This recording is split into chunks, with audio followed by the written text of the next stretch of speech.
113వ కీర్తన. యెహోవాను స్తుతించుడి, యెహోవా సేవకులారా ఆయనను స్తుతించుడి, యెహోవా నామమును స్తుతించుడి. ఇది మొదలుకొని ఎల్లకాలము యెహోవా నామము సన్నుతింపబడును గాక. సూర్యోదయం మొదలుకొని సూర్యాస్తమయం వరకు యెహోవా నామము స్తుతినందదగినది.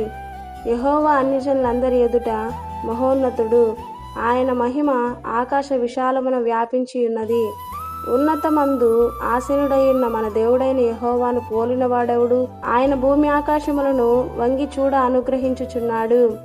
ప్రధానులతో తన ప్రజల ప్రధానులతో వారిని కూర్చుండబెట్టుటకై ఆయన నేల నుండి దరిద్రులను లేవనెత్తువాడు.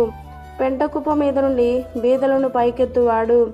ఆయన సంతులేని దానిని ఇల్లాలుగాను కుమారుల సంతోషం గల తల్లిగాను చేయును. యెహోవాను స్తుతించుడి. ఆమేన్.